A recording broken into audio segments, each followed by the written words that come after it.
Bonjour les passionnés de voyage hors saison et loin des foules. Nous partons pour un congé mixte, randonnée en Toscane du Nord pour le travail d'André et vacances de randonnée en Corse. Nous enchaînons rando longues et courtes, faciles et difficiles. On ne peut pas faire 50 randonnées en 20 jours, parfois on n'inspecte que la partie basse. Nous ne tombons que rarement sur d'autres randonneurs. Il nous faut au moins 5 heures pour rejoindre la Toscane du Nord. On veut aussi faire les courses et nous nous arrêtons en plein milieu de la plaine du Pô à Mantoue. On tourne un peu en rond, mais on trouve finalement ce que nous cherchons au sud de la ville. Au sud de Mantoue, nous ne reprenons pas l'autoroute et nous coupons en ligne droite vers Parme. Le soleil est bas et nous fonçons car nous n'aimons pas rêver la nuit sur un site que nous ne connaissons pas.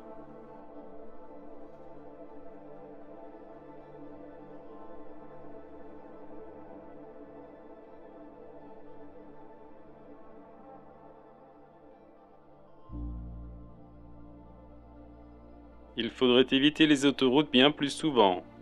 Nous franchissons ainsi quelques rivières que nous ne connaissions pas. Ici, c'est la rivière Oglio qui s'écoule du lago d'Iseo dans le Pô. L'autoroute de Parme à La Spezia nous fait avancer vite, mais il faudra prendre des petites routes au col. Le dernier bout de la piste est chaotique, mais nous arrivons aux dernières lueurs sur la crête de l'Apennin tosco-émilien. Le matin, nous découvrons le lac Lagoni quand le soleil passe entre les grands arbres.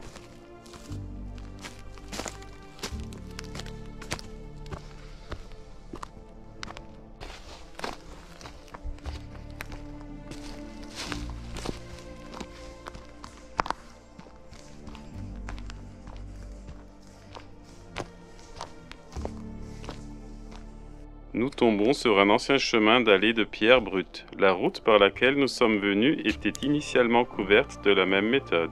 Ces installations datent des années 1920. Le Lagoni est d'origine glaciaire. Son niveau d'eau varie en fonction de la fonte des neiges et fin août, il n'en reste plus beaucoup.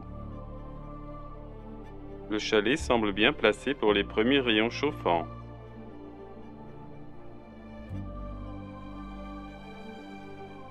Il y a ici aussi des sommets à gravir, mais ils ne font pas partie de la liste à vérifier pour le guide de randonnée d'André. La route de Lagdaï à Val d'Itaca est limite pour notre Renault Trafic. La poussière se trouve un peu partout. Notre première randonnée n'est pas difficile, mais assez longue pour un début de vacances en montagne.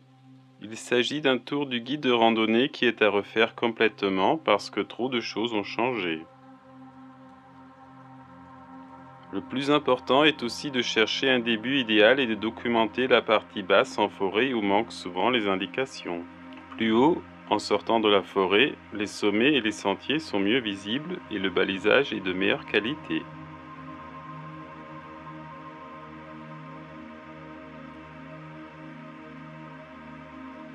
Hors de la forêt s'ouvre aussi une partie du panorama. Nous voyons aussi le col qui est notre prochain but.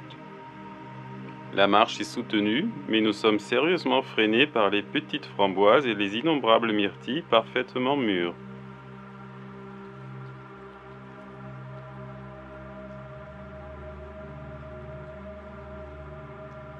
Le cirque est entièrement couvert de myrtilles, nous n'avançons que lentement, mais nous voyons le col devant nous et la crête à monter ensuite à droite.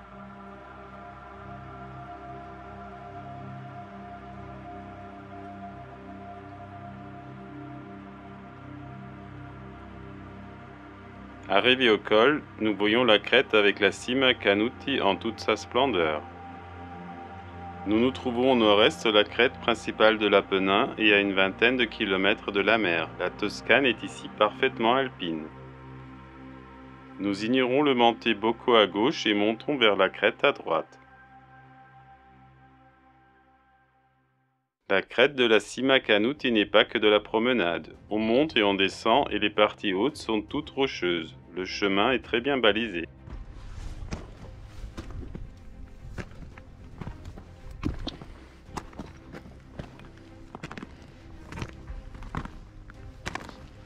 On voit en bas un télésiège qui monte de Pratospila. Notre crête est aussi la limite entre les provinces de l'Émilie-Romagne au nord-est et de la Toscane au sud-ouest.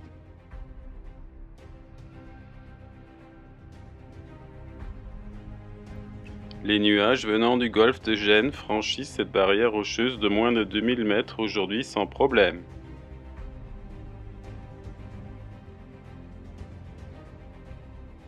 Les rochers plus sérieux commencent avant le sommet. Ici, on commence d'abord le contournement à gauche, donc côté nord.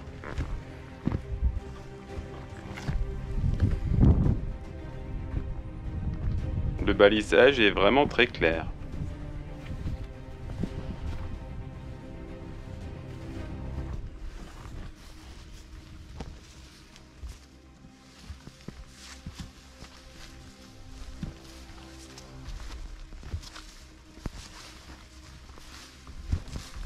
Nous passons la crête par une entaille dans les rochers et le chemin nous fait descendre de l'autre côté.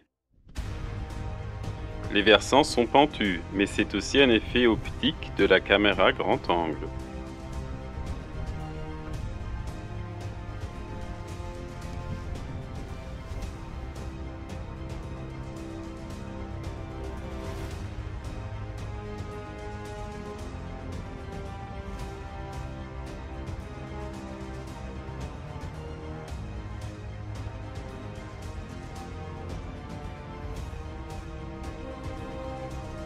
Une dernière fois à gauche pour arriver sur le sommet marqué d'un simple panneau.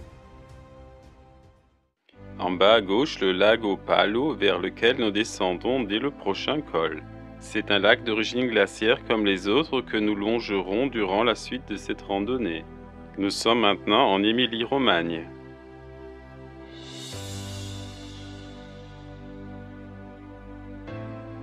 La vue retourne vers la crête parcourue, elle a l'air bien docile vue d'ici.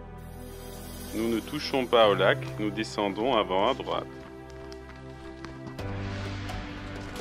Nous dévalons la pente couverte de myrtilles en direction est pour arriver très vite dans la forêt. La GoPro n'aime pas les situations sombres, surtout si on oublie de remettre les ISO sur automatique. Nous marchons tranquillement dans la forêt. Le terrain devient irrégulier et nous voyons que nous sommes sur une moraine glaciaire reconnaissable aux rochers irréguliers amassés en tas allongés. Ces tas forment des digues pour retenir des lacs qui s'enlisent peu à peu.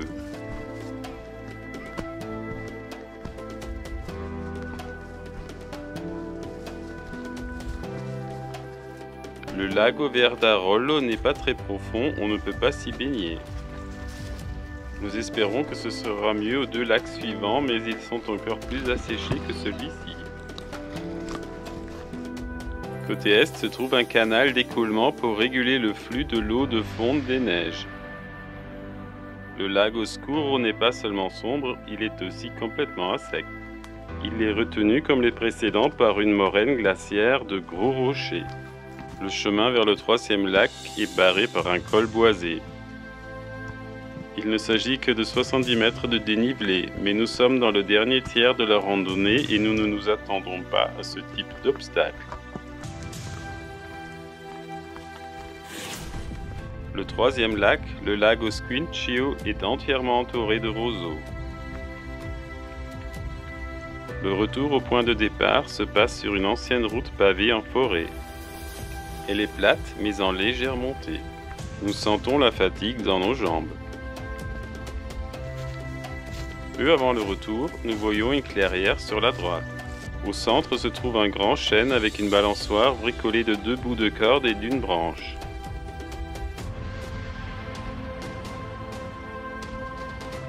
Que faut-il de plus pour s'amuser un peu? L'emplacement pour la nuit sur le col du départ de la rando du lendemain est occupé et bruyant. Nous cherchons ailleurs et trouvons ce parking d'une buvette près d'un lac de pêche. Nous remontons au Passo di Pradarena pour monter au Monte Cavalbianco. Après l'auberge, on passe dans la forêt, mais on en ressort très vite pour voir sur la crête sud de notre but. La journée est bien plus belle que la veille.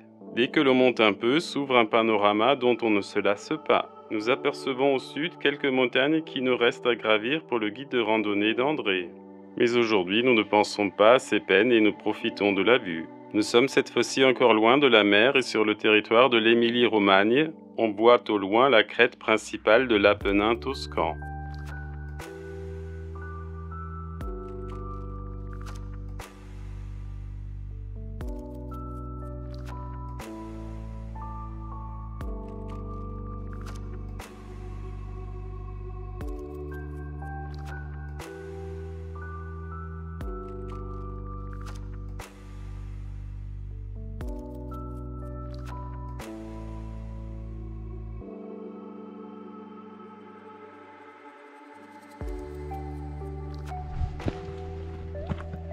La crête arrondie présente quand même quelques rochers peu avant le sommet.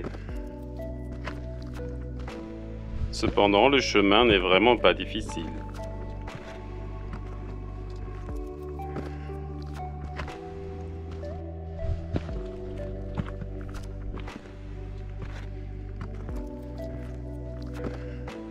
Voici le dernier panorama, mais celui-ci est du sommet et à 360 degrés. Il commence au nord-ouest et tourne dans le sens des aiguilles d'une montre vers le nord, l'est, le sud et l'ouest.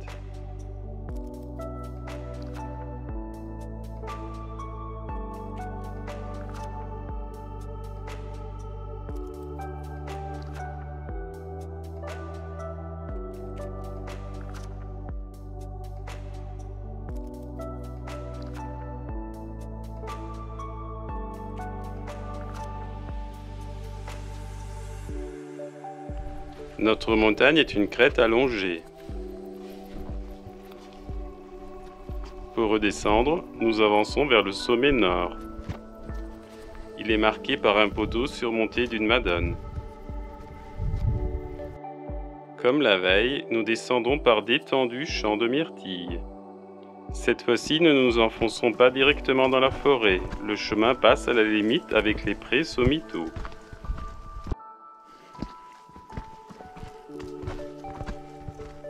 Ce tour est court, nous sommes de retour avant midi. Nous pourrions faire une autre randonnée, mais nous sommes fatigués. On fait les courses et on cherche un camping dans la Garfagnana. Nous faisons bien d'arriver en début d'après-midi. On nous donne la dernière place au camping Argenia. La colline Argenia est un vaste parc public. Les gens viennent pour pique-niquer en famille. On a surtout une vue grandiose sur la face nord des montagnes de Carrare. On trouve ici une église qui reste un ancien couvent et des curieux monuments militaires. Au pied de la croix se trouvent des ancres.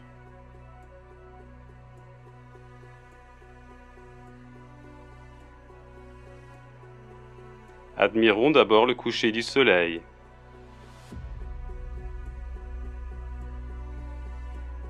Avant de regarder le monument principal. La grande cloche et l'autel sont entourés de stèles portant les noms géographiques en latin de zones limitrophes aujourd'hui italiennes. Certaines de ces appropriations peuvent rappeler des mauvais souvenirs.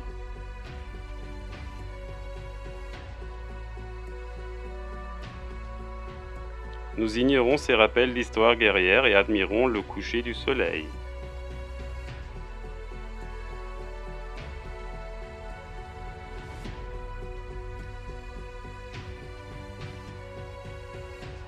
Quand il fait noir, nous nous attablons à la pizzeria La Rosa dei Venti.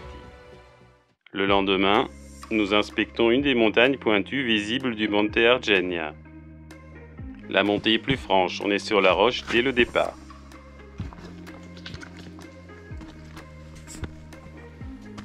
Nous devons vérifier le tracé changé à cause de la reprise des carrières de marbre.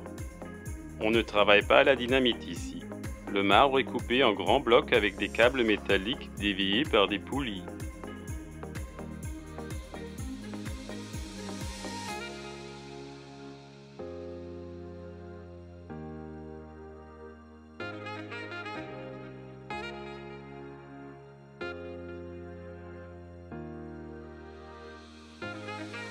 Un nouveau sentier passe par une zone délaissée de la carrière. On marche sur des surfaces coupées avec des câbles et partout dans les versants, on reconnaît des découpages cubiques. Les blocs découpés mesurent plusieurs mètres de côté.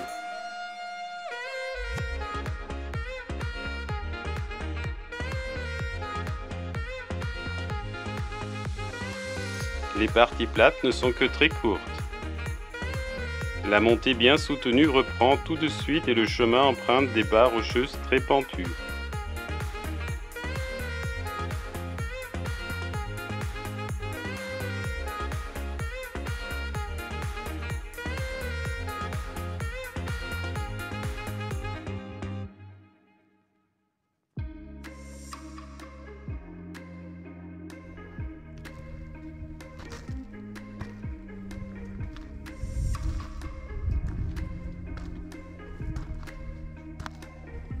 Plus haut, nous montons sur un tas d'éboulis non naturels.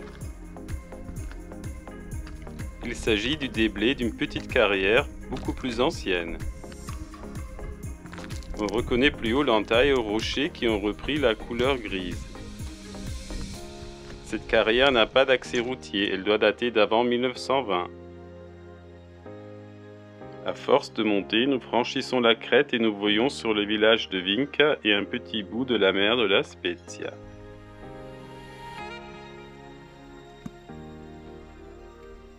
Nous voyons le Pico d'Uccello devant nous. On monte une dernière grande marche rocheuse sous le sommet.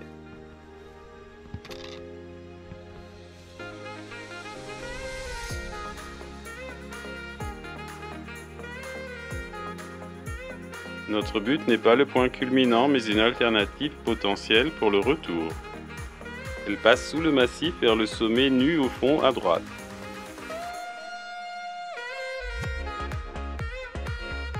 Nous ne sommes pas sûrs de l'accès ni du sentier. Le chemin sous le sommet est visible, il reste quelques balises, mais on voit qu'il est rarement emprunté.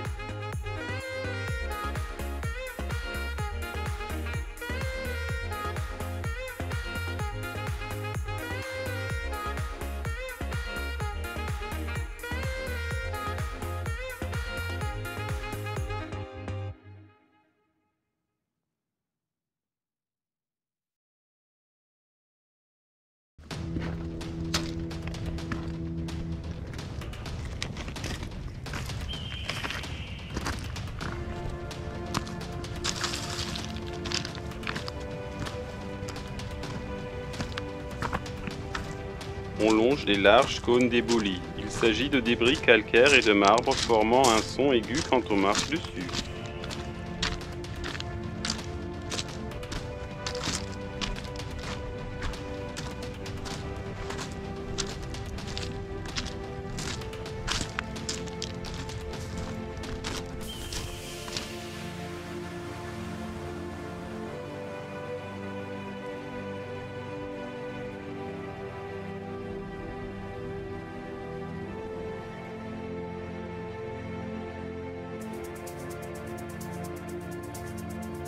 La crête vers l'autre sommet se détache avec une entaille verticale d'une profondeur impressionnante.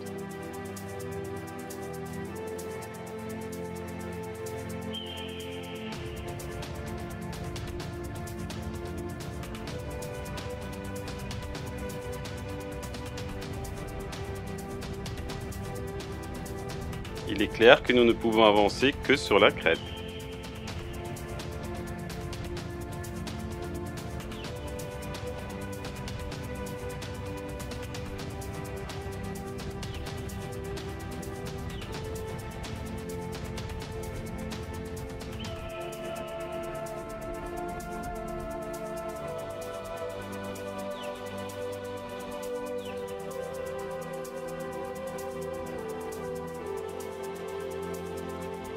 Les anciennes balises pointent dans un creux assez vertigineux.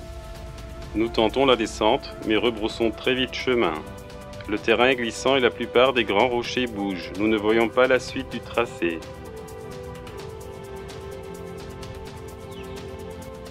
On revient donc en arrière le long de l'allée. Nous avons pu rectifier le tracé pour le guide de randonnée d'André, mais pas de proposer une descente alternative.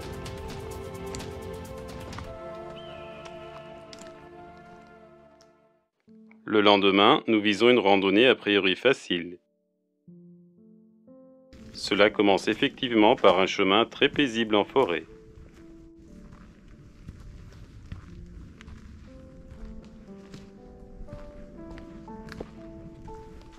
Au bord du sentier se trouvent plusieurs chapelles abris si typiques pour la région.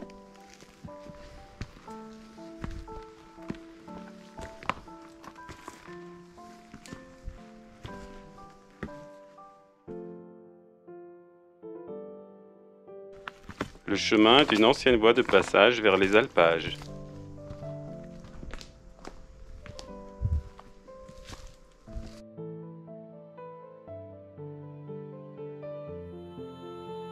En sortant de la forêt, nous arrivions à l'alpage. Cela commence par des ruines de maisons en pierre sèche.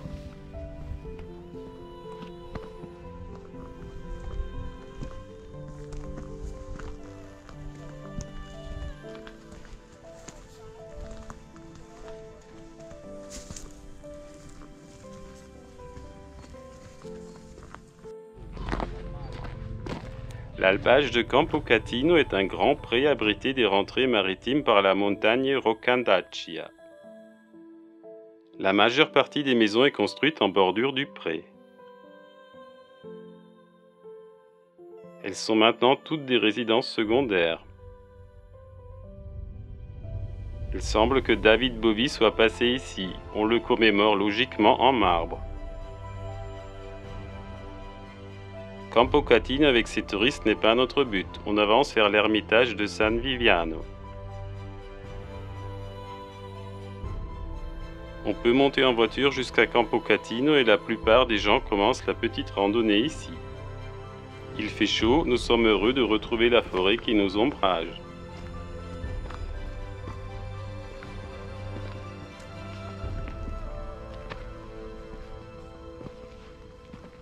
Le chemin est large, bien aménagé, il y a du monde ici.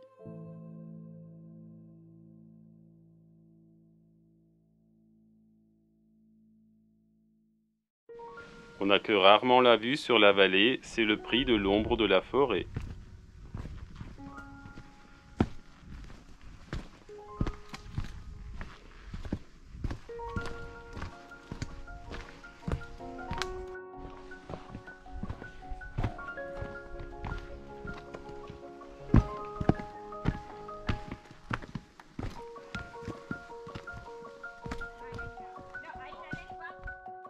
Plusieurs bancs et tables de pique-nique sont installés sur le chemin vers l'ermitage.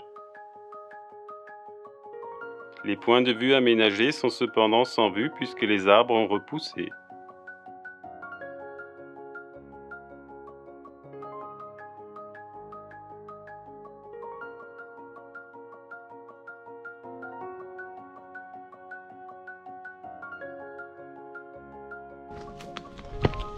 Une descente assez rapide commence après les derniers bancs. On perd très vite de l'altitude.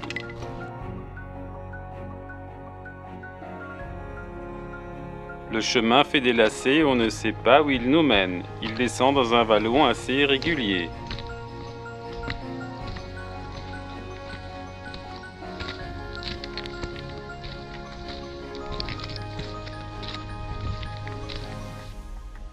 On arrive dans un creux et le chemin repart en montée. Très vite, on voit le muret d'une ancienne citerne et un escalier. Il mène droit vers une porte qui ferme la grotte avec la chapelle de San Viviano.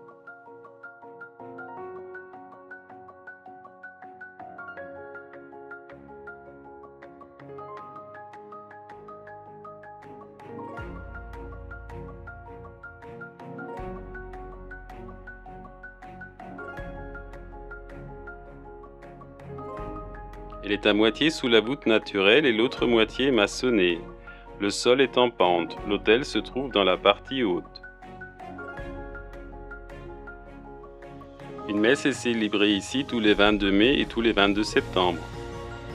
La chapelle a une autre porte à droite du chœur, elle mène à une sorte de parvis naturel servant actuellement d'entrepôt pour les rénovations.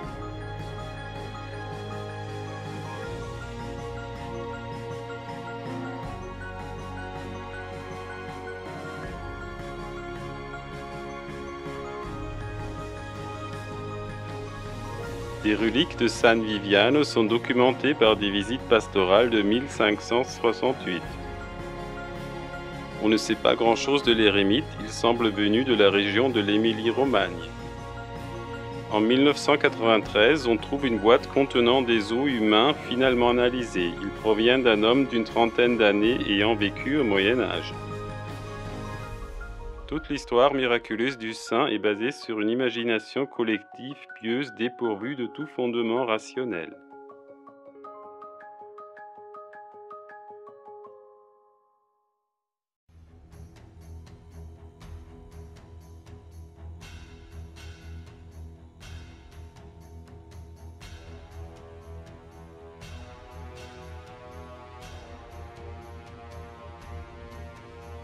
Nous redescendons donc l'escalier. Et le bout du chemin en descente.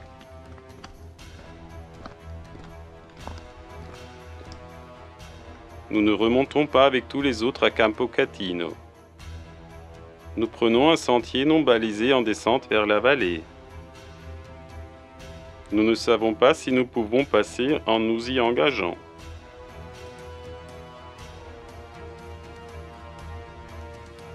Après une descente conséquente, le sentier se perd dans l'herbe haute près d'une ruine.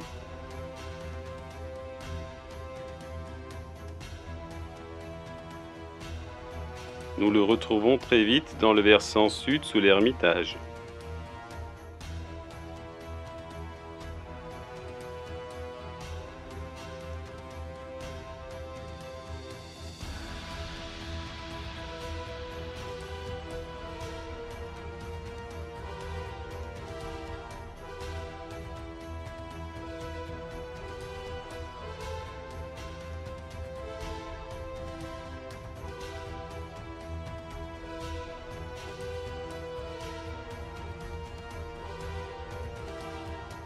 C'est un ancien sentier de transport de marbre, une carrière se trouvait sous la chapelle.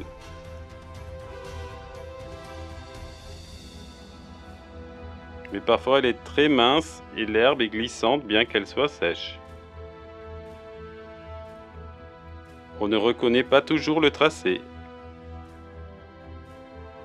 Plus bas est installé un câble sans que le chemin soit plus exposé qu'avant.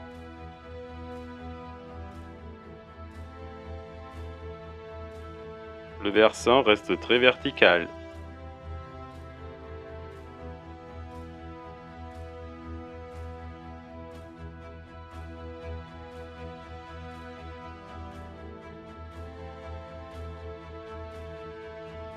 La pente est moins raide en bas, mais les orties et les ronces prennent le dessus.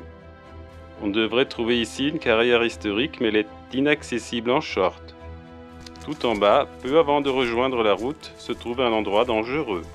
On marche sur un ancien mur, mais la végétation le couvre et on est poussé par les plantes vers la droite. Or, à côté du mur est le vide caché sous le lierre.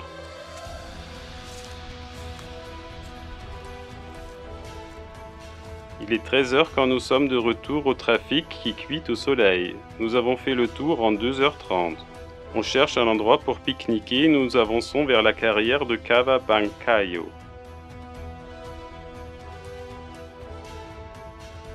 Nous voyons alors retour sur la chapelle San Viviano qui est bien cachée dans la paroi rocheuse. La Cava Bancaio est marquée par un énorme cône de débris de marbre impur qui est simplement versé du haut dans la vallée. La journée suivante commence pluvieuse. Nous inspectons des départs de randonnée dans la région d'Abetone. On fait donc beaucoup de kilomètres sous la pluie. Au retour, nous nous arrêtons au pont suspendu piéton à Mamiano Basso puisqu'il ne pleut plus. Le pont est impressionnant, mais il n'est pas d'une grande utilité.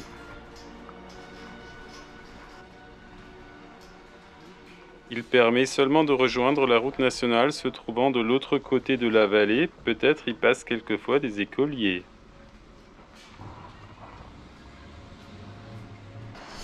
Il y a certes des sentiers de randonnée du côté du village, mais rien du tout de l'autre côté, uniquement la route passante.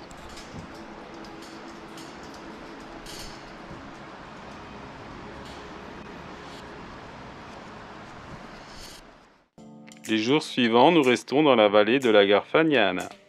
Des liens se trouvent à la fin de la vidéo et dans la description. À bientôt sur Voyage hors saison.